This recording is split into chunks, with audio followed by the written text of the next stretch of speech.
Hari ini 10 April 2020, saya membaca berita detik.com tentang riset gabungan peneliti Indonesia yang memperkirakan sudah ada 32.000 kasus positif COVID-19 di Jakarta ya.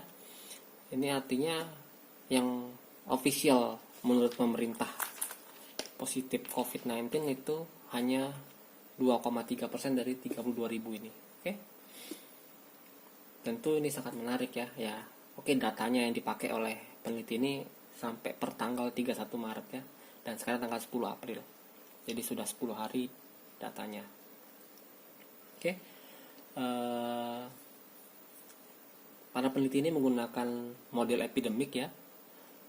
Yaitu modifikasi dari model matematika yang dikenal dengan SIR model ya, atau model SIR, untuk memodelkan wabah COVID-19 di Indonesia. Persisnya ada di 10 kota di Indonesia.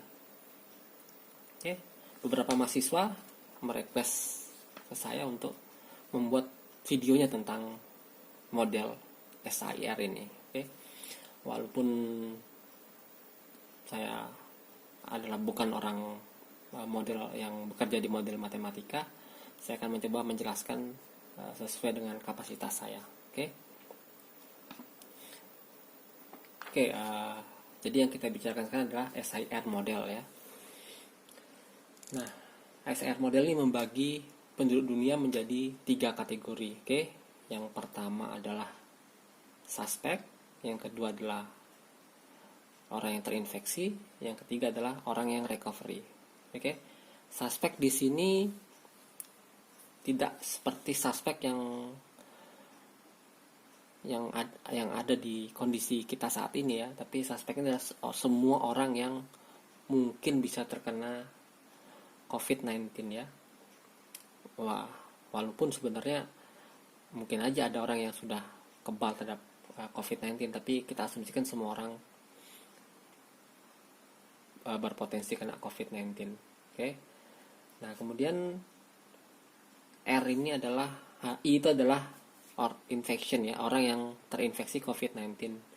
Sementara yang R adalah recovery. Jadi ini adalah orang-orang yang sudah lepas dari status infection ya, atau recovery. Dan dalam kasus ini tentu yang mati dihitung di sini. Jadi R-nya ada yang mati dan ada yang sembuh ya. Jadi perlu diperhatikan ya.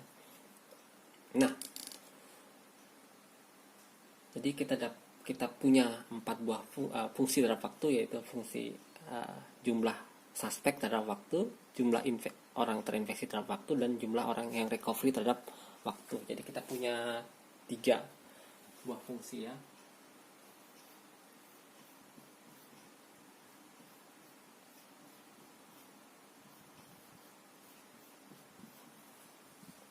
Nah, jumlah ketiganya adalah jumlah seluruh penduduk kita ya, atau kita. Nah, ST ini pada awalnya adalah angka yang sangat besar ya, dan I ini adalah angka yang sangat kecil, karena mungkin yang terinfeksi mungkin kalau di suatu kota mungkin cuma 1 orang gitu, sementara suspek adalah sisa seluruh penduduk kota itu dikurangin 1 tadi ya. Dan di awalnya orang yang recovery 0 ya, kan di awal ya. Jadi kita punya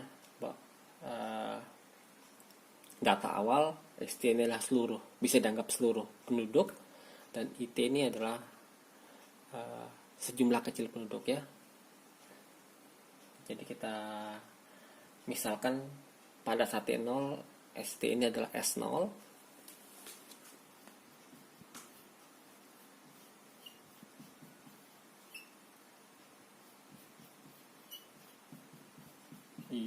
I0 adalah I0, sementara R0 adalah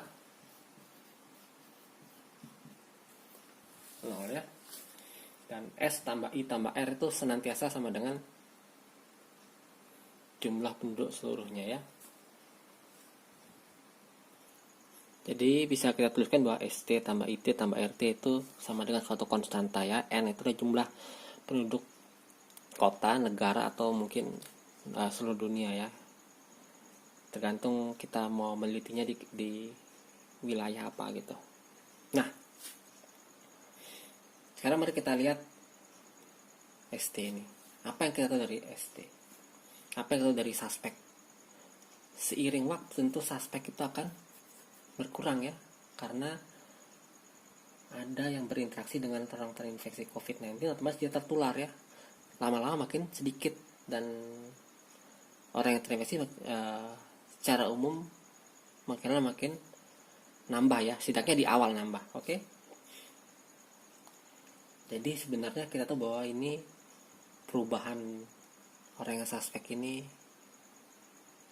turun ya, atau negatif gitu ya. Apa yang menyebabkan turun itu kita dapatkan bahwa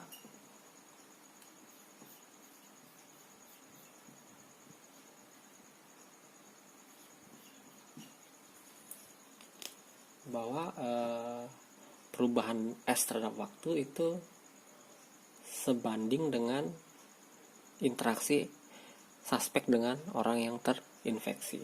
Oke. Tapi pada orang terapan atau orang-orang yang bekerja di bidang model, kata sebanding ini, persamaan sebanding ini ya, bisa ditulis sebagai sama dengan menambahkan sebuah konstanta.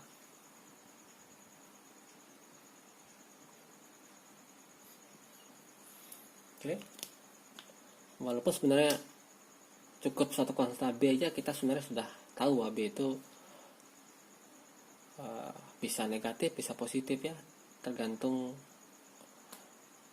kondisi yang terjadi ya. Tapi orang model emang suka menulisnya negatif B dengan B-nya bilangan positif. Kenapa? Karena bisa dengan mudah melihat bahwa ini turun gitu. Jadi sudah jadi habitnya orang model ya. Jadi suspek itu seiring waktu akan makin berkurang ya, karena jadi negatif B kali SI. B ini suatu konstanta ya. Artinya kalau suatu suspek ketemu orang terinfeksi, seberapa besar peluangnya terinfeksi, yaitu tergantung dari B-nya ini. Oke. Dari beberapa penyakit kayak SARS, MERS, atau mungkin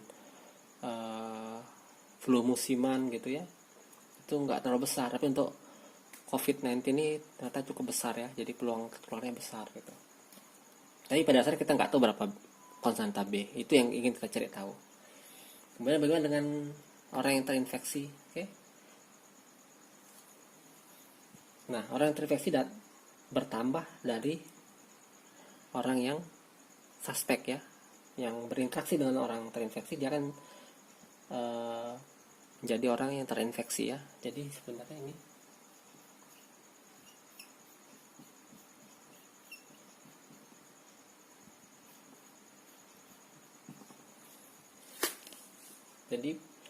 adalah ini orang-orang yang terinfeksi, orang-orang suspek yang terinfeksi pindah ke sini ya.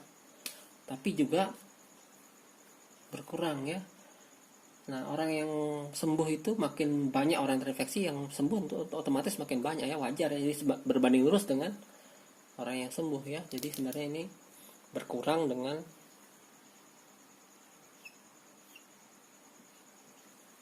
A kali I ya. Jadi sebenarnya A ini adalah koefisien kesembuhan seorang yang terinfeksi ya. Jadi jumlah orang yang terinfeksi akan berkurang seiring makin besarnya jumlah orang yang terinfeksi ya. Nah, otomatis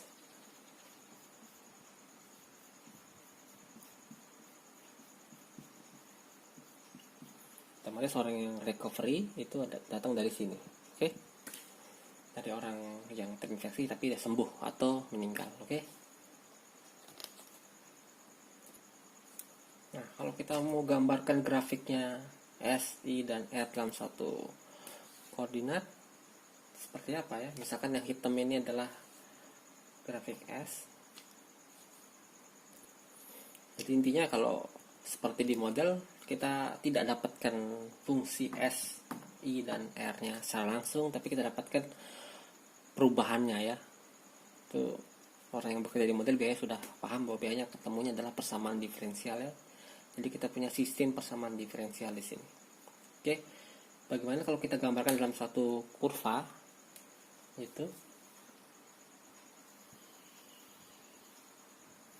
Oke, ini adalah ds per dt seperti ini, makin lama makin turun. Oke, sementara yang terinfeksi makin naik, sementara yang sembuh juga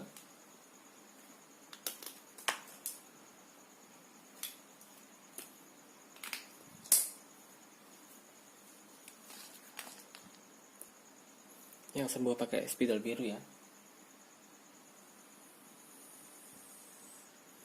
Oke, kurang lebih seperti itu. Sementara yang terinfeksi pada awalnya dia akan naik gitu ya. Maaf, pakai spidol merah ya.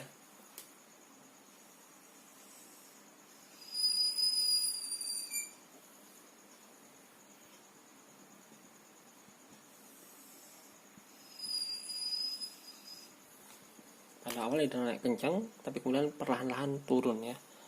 Ya, ini adalah kurva yang sering kita lihat di sosial media atau di TV akhir-akhir ini. Kurva yang warna merah ya tentunya ya.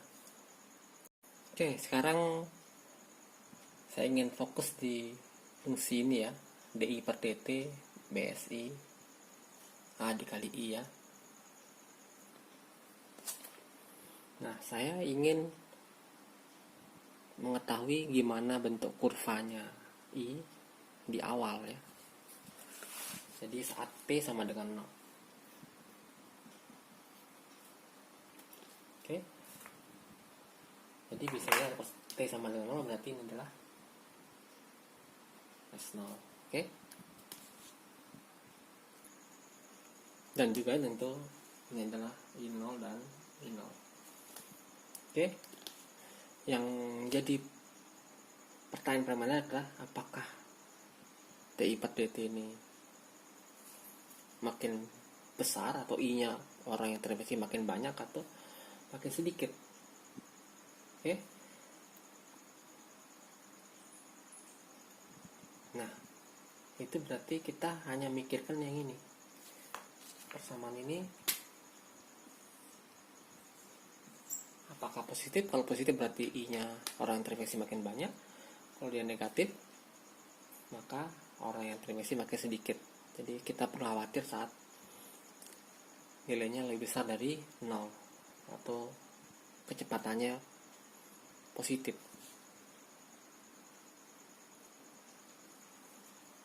Oke, kita lihat kapan nih pada kasus dia kecil dari 0. Oke, kita skip dulu yang besar dari 0 ya. Jadi kapan nih kecil dari 0? Saat BS 0 kurang A itu kecil dari 0. Atau bisa juga kita pandang ini dengan kapan dia kecil dari 1 ya. Kapan B S0 per A itu kecil dari 1.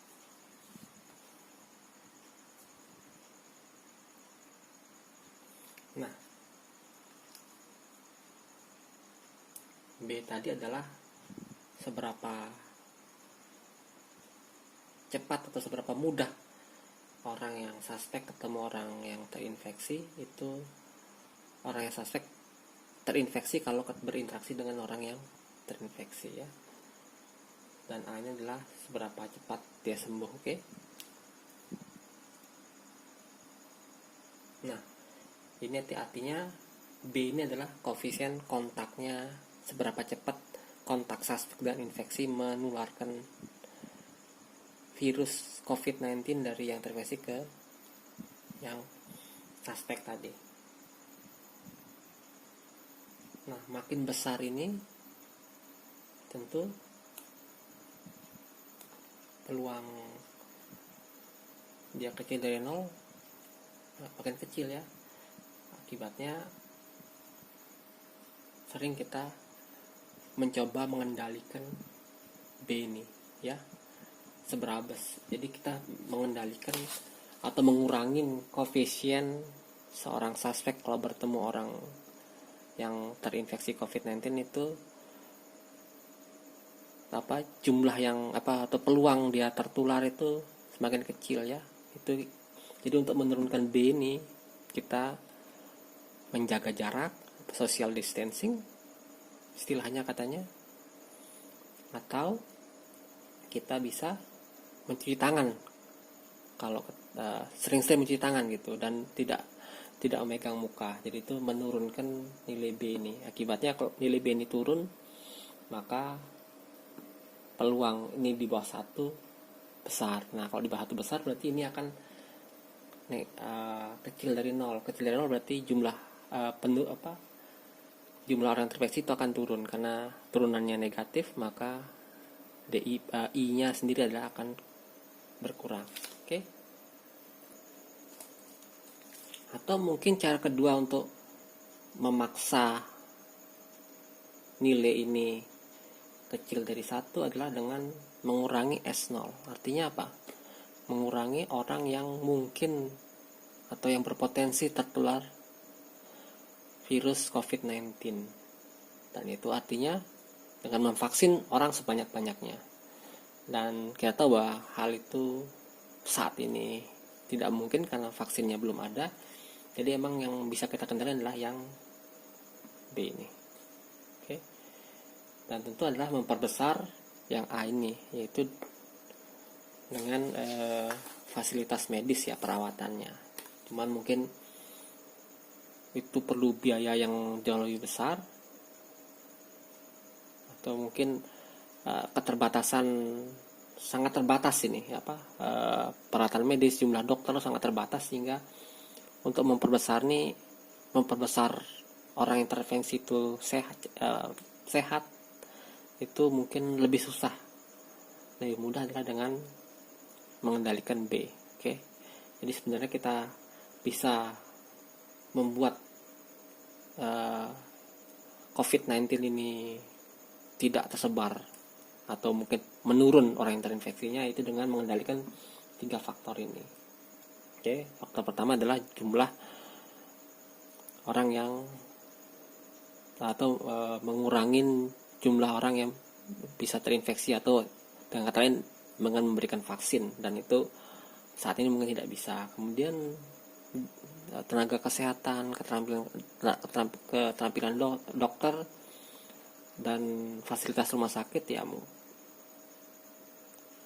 emang harus ditingkatkan, tapi mungkin tidak semudah mengendalikan yang B, yaitu cuci tangan, pakai masker kalau udah banyak gitu, atau tidak megang muka sesering mungkin, social distancing. Itu yang bisa kita lakukan. Nah, ini yang kalau nggak salah sering kita dengar di berita atau mungkin di topik-topik pembicaraan ilmiah tentang COVID-19 ini sebagai Qi ya. Yaitu Qi itu adalah ya seberapa cepat penularan virus itu ya, virus COVID-19 ya. Kalau katanya virus, misalkan kalau nggak salah saya dengar ya, virus flu musiman itu kira-kira berkisar antara sekitar 1, maka untuk COVID-19 ini diperkirakan 3 atau 4 nilainya. Jadi bisa 3 kali lipat lebih dari flu musiman ya. Oleh karena itu ini sebuah tanda bahaya bagi kita semua. Nah, mungkin yang menarik lainnya adalah kita meninjau persamaan diferensial ini saat awal-awalnya ya. Kita ingin melihat bagaimana fungsi I terhadap waktu ya, atau fungsi jumlah orang terinfeksi terhadap waktu ya. Jadi kita ingin selesaikan persamaan diferensial ini untuk kasus di awal ya. Jadi kita bisa dengan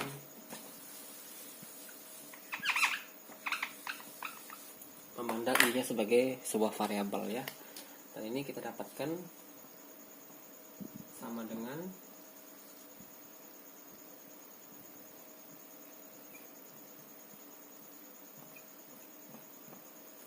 oke, kita dapatkan nih sebagai suatu persamaan diferensial DI per DT suatu konstanta dikali I.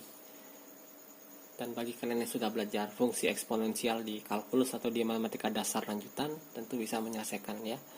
Ini akan menjadi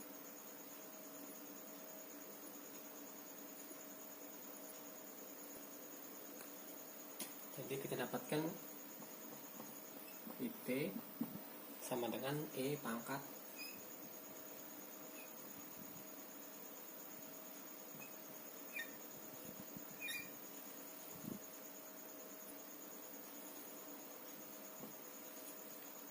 jadi kita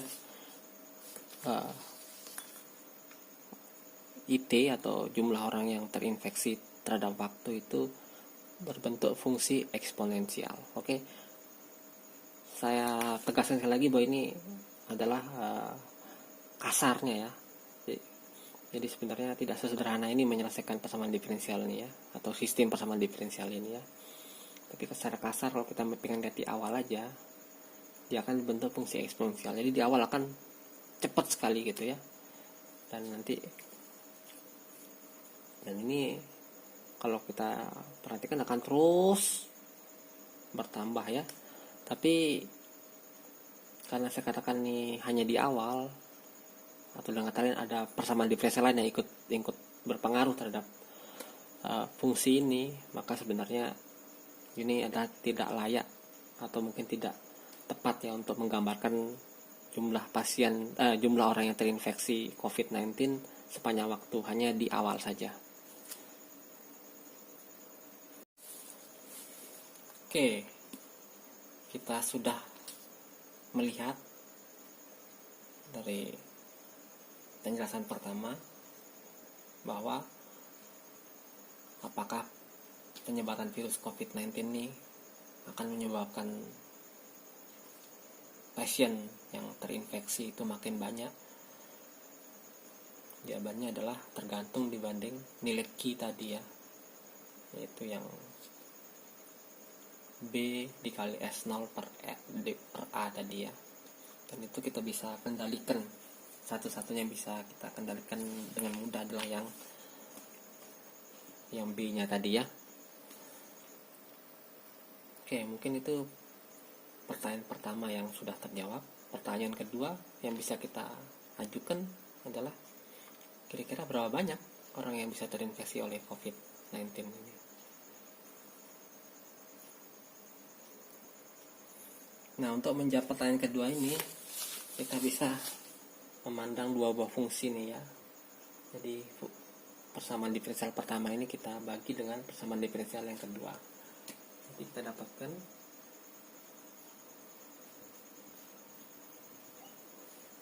DI per DS itu sama dengan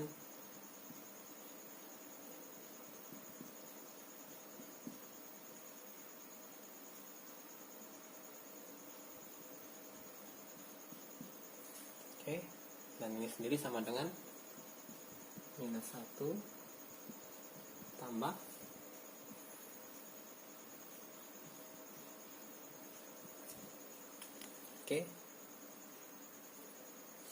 nah kadang-kala kita B per A itu yang dikenal di dalam medis kita singgung dengan Q ya, Q yang tadi kita singgung.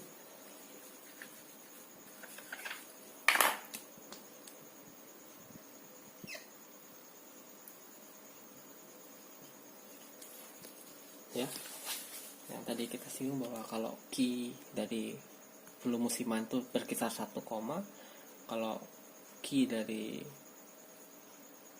COVID-19 ini diperkirakan berkisar antara 3 atau mungkin malah lebih dari 4. Nah, untuk ini kita bisa integralkan terhadap S dengan tidak terlalu susah ya. Dan itu ini diintegral terhadap DS itu akan menjadi minus S, sementara ini jadi dan S ya. seperki kali ln S, seperti itu kurang lebih. Jadi bisa kita tulis bahwa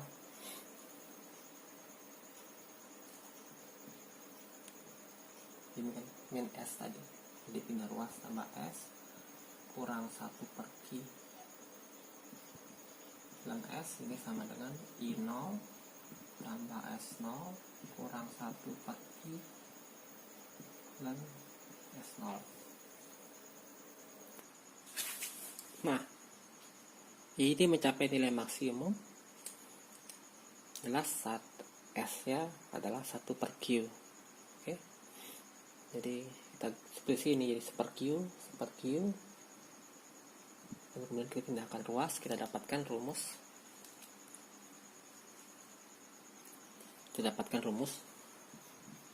I max sama dengan I0 tambah S0 min 1/Q dalam kurung 1 min ln Q S0. Maaf, ini harusnya positif ya, nanti kalian bisa cek sendiri. Nah, kita lihat ini adalah konstanta ya, dan ini bisa katakan sebagai fungsi terhadap Q. Oke, kalau gitu kita gambar I max terhadap Q ya, fungsinya.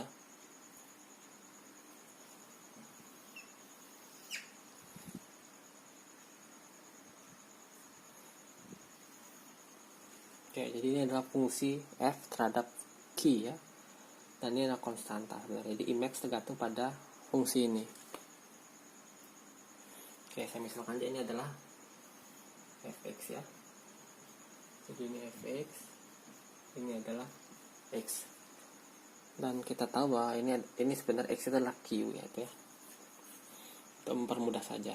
Nah, dari fungsinya ini sebenarnya kita bisa plot bahwa ini fungsinya ini dari awalnya mulai naik, kemudian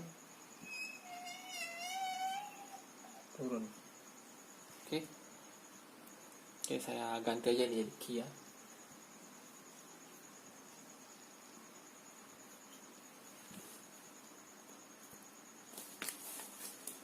Nah, pada kasus COVID-19 nilai Q itu besar ya, antara 3 atau 4 tadi ya. Karena rata-rata untuk wabah penyakit lain itu sangat kecil ya, 1 atau di bawah 1 gitu ya. Nah, karena sangat besar berarti nilai FQ-nya itu akan kecil. Karena Q-nya makin besar ke sana, maka F-nya makin ke arah sana makin kecil. Akibatnya apa? Akibatnya nilai ini FQ tadi ya makin kecil. Dan ini adalah suatu konstanta. Dan I0 tambah S0 adalah total semua populasi. Kita tahu R0 nya tadi itu 0 ya, karena orang yang recovery di awal itu 0. Jadi kita dapatkan bahwa I max itu akan sangat besar ya, pengurangnya sedikit. Akibatnya ini adalah jumlah populasi, jadi akan sangat banyak orang terinfeksi. Akibatnya benar kita harus kendalikan Q-nya ya, yaitu dengan tadi mengurangin kontak tadi ya, atau dengan juga meningkatkan tingkat penyembuhan ya. Tentu obatnya belum ada, mungkin kalau di Indonesia fasilitas medisnya kurang, dokternya mungkin tidak sehandal dokter di Korea atau di Cina. Jadi ini mungkin berat ya, terutama karena obatnya belum ada yang pasti 100% efektif ya. Jadi ini sangat berat untuk kita kendalikan. Jadi akibatnya kita harus kendalikan B. Jadi untuk memperbesar keterampilan dokter, fasilitas medis, dan fasilitas medis tadi ya, dan obat yang efektif itu mungkin belum, agak berat ya. Sekali lagi, karena obat yang efektifnya itu efektif 100%-nya belum fix ya, belum ada yang benar-benar teruji ya. Akibatnya mengendalikan memperbesar A ini bukan hal mudah. Sementara untuk sekali lagi mengecilkan Q itu membesar A atau mengecilkan B. Nah, untuk mengecilkan B kita bisa mengatur kalau kita bertemu orang yang terinfeksi harus dikurangin lah jaraknya sosial, maksudnya dikurangi lah penularannya, itu dengan social distancing, dengan sering-sering cuci tangan, memakai masker, atau apa tadi namanya, menghindari megang muka sering-sering ya. Jadi sebenarnya itulah model matematika. Nah, kalau saya lihat di berita yang tadi, berita Detik tadi, jadi diteliti di 10 kota. Jadi diperkirakan sebenarnya orang yang sudah terinfeksi itu ada di Bengkulu itu 385, sedangkan yang terdeteksi cuma 0,26%, sangat kecil gitu. Dan hampir semuanya di bawah 3% semua estimasi jumlah orang yang terinfeksi dengan yang sudah official dikatakan positif oleh pemerintah ya. Jadi sebenarnya cukup mengkhawatirkan ya. Tapi sebenarnya apa fungsi model matematika bagi pemerintah adalah untuk pemerintah membuat keputusan gitu. Seperti tadi, dengan mengendalikan B dan A. B itu otomatis social distancing,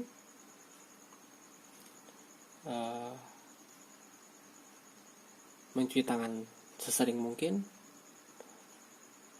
sama tidak lebih jarang memegang muka dengan tangan, plus memakai masker untuk kasus yang sudah cukup mengkhawatirkan ini. Jadi sebenarnya pemerintah dengan model matematika ini mungkin tidak perlu, jumlahnya mungkin kelihatan mengkhawatirkan, tapi sebenarnya ini sebagai patokan untuk mengambil sebuah keputusan. Oke, kalau nggak salah, tidak salah saya baca ya, bahwa Presiden Amerika Serikat Donald Trump mengatakan model COVID-19 ini tidak bisa dipercaya. Tapi pada faktanya Amerika sekarang kewalahan karena meledak jumlah penderita COVID-19-nya. Jadi mendekati kenyataan antara model matematikanya dengan realnya ya. Ya emang sebenarnya model matematika bukan untuk dipercaya, tapi untuk diketahui gitu. Jadi kalau kita melihat sudah diketahui ini, kita bisa menganalisis, mengambil keputusan gitu ya. Dan kalau kita pelajarin, kalau ada kekurangan bisa kita perbaiki modelnya. Karena model matematika bukan seperti agama harus diyakinin. Itu enggak, model matematika harus selalu kita harus punya rasa skeptis terhadap model ini. Untuk apa? Untuk terus memperbaiki modelnya. Oke. Nah, seperti apa memperbaiki modelnya? Saya akan mengenalkan modifikasi model SIR lagi ya. Yang pertama adalah model SIR dengan traveling ya.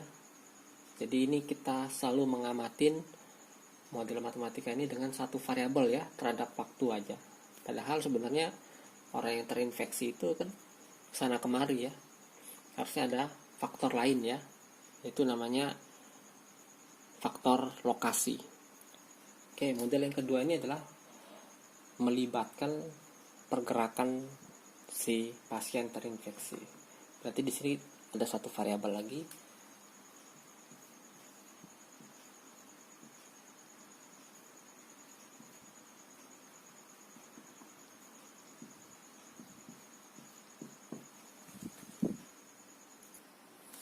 Nah, karena ini kita melibatkan dua buah variabel, yaitu X sama T, maka ini tidak lagi jadi D, tapi jadi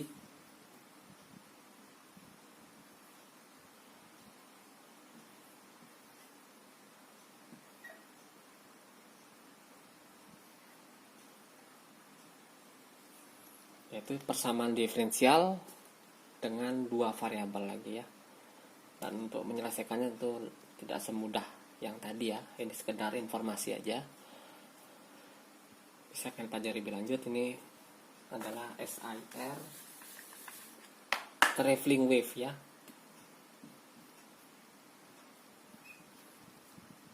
Jadi ini adalah penyempurnaan dari model SIR, yaitu dengan menambah satu variabel lagi ya, yaitu X atau lokasi ya, atau movement dari orang yang terinfeksi tadi.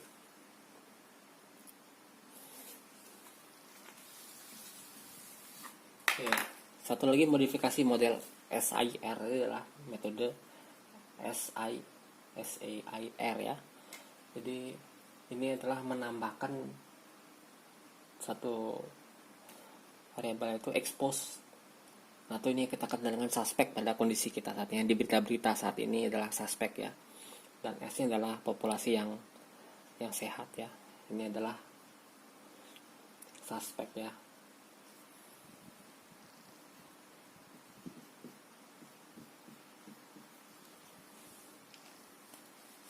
Nah, bagaimana persamaan diferensial dari metode SEIR ini ya? Ya, kurang lebih tidak jauh beda dengan yang tadi, yaitu kita dapatkan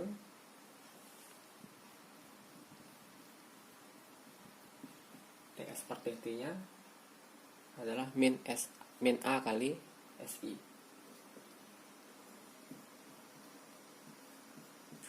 sama kayak tadi ya, tapi nanti kita akan sedikit modifikasi ya. Nah, yang ini yang expose ini adalah yang tadi ini jadinya ya, adalah orang yang berinteraksi dengan orang biasa sehat yang berinteraksi dengan orang yang terinfeksi ya. Nah, ini mungkin istilahnya ODP sama PDP ya, orang dalam pemantau dan orang dalam pasien dalam perawatan. Jadi yang belum positif terinfeksi. Nah, dan ini adalah dikurangi CE, yaitu orang yang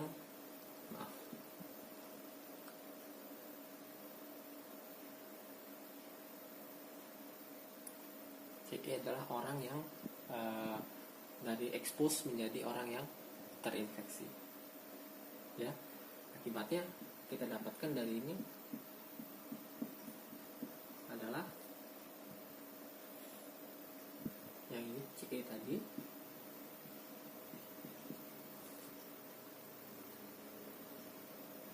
dan dikurangin BI. BI ini artinya orang yang terinfeksi kemudian recover ya. Recover artinya ya kalau nggak sembuh ya mati seperti tadi. Jadi DR per dt sama dengan BI.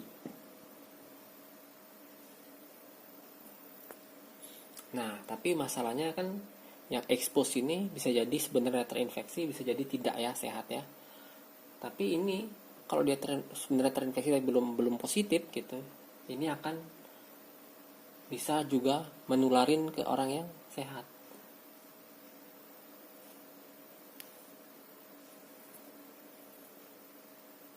Jadi kita beri suatu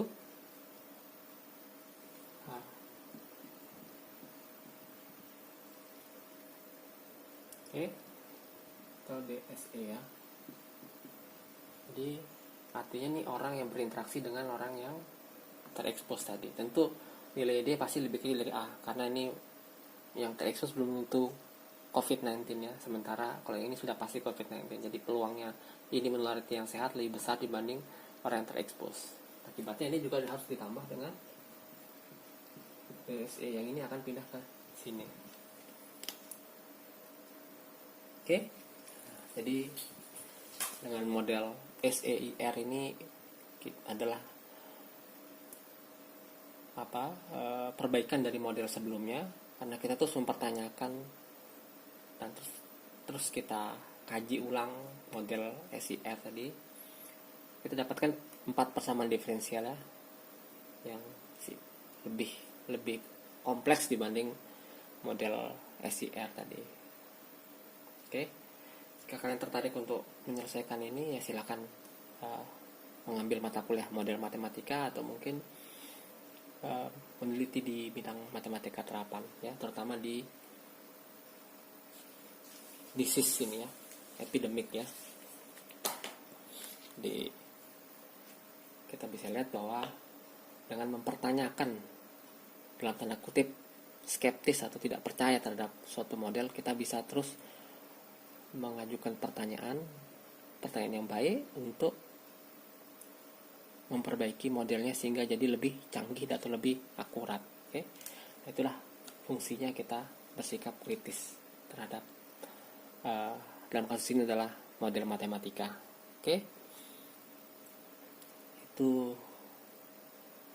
gambaran tentang model epidemik dari yang paling sederhana model SEIR menjadi turunannya yang lebih masuk akal. Oke, mudahan penjelasan dari sudut pandang saya bisa dipahamin.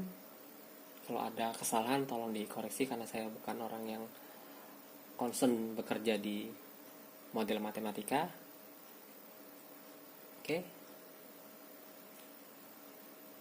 kalau ada komentar atau kritik silakan tinggalkan di kolom komentar di bawah. Oke, sampai ketemu di video selanjutnya.